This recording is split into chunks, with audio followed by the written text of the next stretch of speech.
गांव के सारे लोग यही चाहते हैं कि इस बूचड़खाने को जल्द से जल्द हटाया जाए, चाहे इसके लिए महिला को सड़क पर उतारा जाए, चाहे बच्चों को उतारा जाए, लेकिन बस उनका यही अहद है कि इस बूचड़खाने को जल्द से जल्द हटाया जाए। इस बार ये आवाज जब बंद होगी जब बूचड़खाने यहाँ से बिल्कुल साफ कर दिए जाएंगे। बाकी बूचड़खाने यहाँ से हटके रहेंगे। बाकी जो रावली ग्राम पंचायत है, किसी का ईमान इतना कच्चा भी नहीं है कि कोई हमारे ईमान को खरीद सके। हमारे पास दबाव कोशिश जो करनी थी वो कर ली, बाकी हमारी बात दबने वाली नहीं है।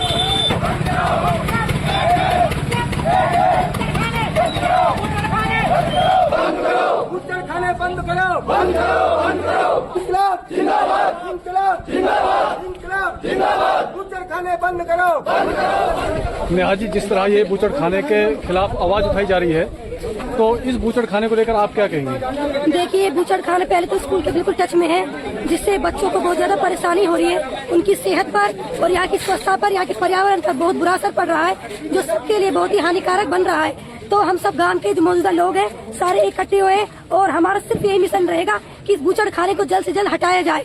अगर पहले हम अपनी मांग को डीसी तक रखेंगे, अगर डीसी से हमारी बात नहीं बनी तो हम आगे सरकार तक जाएंगे, लेकिन सिर्फ हमारा यही एंड रहेगा कि इस बूचड़खाने को यहाँ से हटाया जाए। गांव के कितने लोग ये चाहते हैं कि ये बूचड़खाना बंद हो? गांव के सारे लोग यही चाहते हैं कि इस बूचड़खाने को जल्द से जल्द हटाया जाए, चाहे इसके लिए महिला को सड़क पर उतारा जाए, चाहे बच्चों को उतारा जाए, लेकिन बस उनका यही अहद है कि इस बूचड़खाने को जल्द से जल्द हटाया जाए। जिस वक्त ये बूचड़खाना लगाया गया था, क्या उस वक्त लोगों को ये पता नहीं था कि इससे इतनी दिक्कतें आएंगी, इतनी जो बीमारियां फैलेंगी?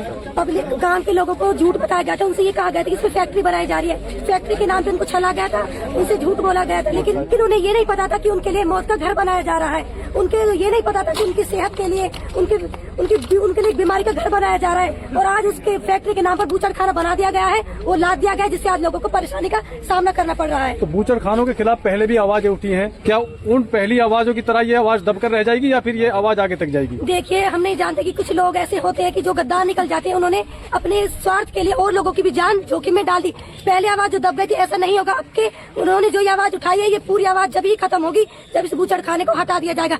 अब की बार ऐसा नहीं होगा कि कुछ लोगों की वजह से और लोगों को परेशानी में डाला जाए। इस बार ये आवाज जब ही बंद होगी जब बूचड़खाने यहाँ से बिल्कुल साफ कर दिए जाएंगे। क्या नाम है साहब? सद्दाम हुसैन है जी। तो सद्दाम हुसैन जी, आपका क्या कहना है? जो नेहा जी ने कहा है, क्या अब की बार आवाज आगे तक जाएगी और पहली आवाजों की तरह ये दबकर तो नहीं रह जाएगी आवाज? देखो जी, ये जो मुहिम चालू हुई है ये हमारे ग्राम पंचायत रावली से चालू हुई है। दूसरा, इसमें जो मैं आपको बता दूं, एक आदमी की कोई कमेटी नहीं है, सारा गांव कमेटी है। कोई भी मामला होगा, सारे गांव के बच्चे महिला बुजुर्ग सारे निर्णय लेके जो भी आगे की कानूनी लड़ाई लड़नी है उसको हम सुचारू रूप से जारी रखेंगे, चाहे हमें अपनी जान ही क्यों ना देनी पड़े। हमें बूचड़खाना है यहाँ से हटाना है और हम हटा के रहेंगे।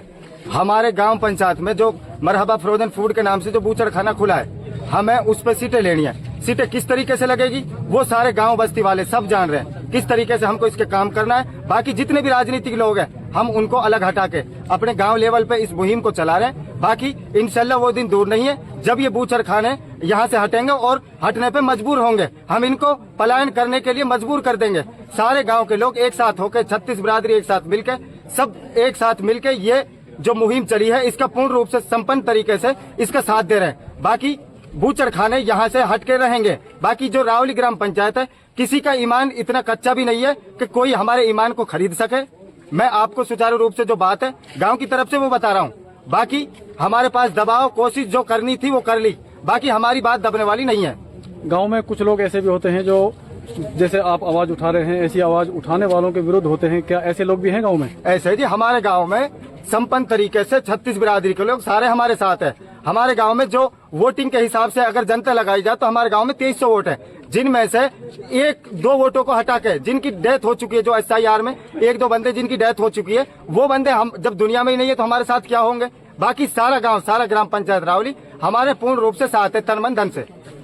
सरपंच का रुझान क्या है आपके गांव? सरपंच का रुझान यह है, सरपंच हमारे साथ पूर्ण रूप से सही तरीके से लगा हुआ है। बाकी जो मजबूरियां भी कुछ होती है उसके बाद में जी ऐसा है, सरपंच का हमें साथ मिला है, पूर्ण तरीके से सरपंच हमारे साथ है। बाकी जो भी लड़ाई लड़नी पड़े, सरपंच हमारे कंधे से कंधा मिला के खड़ा हुआ है।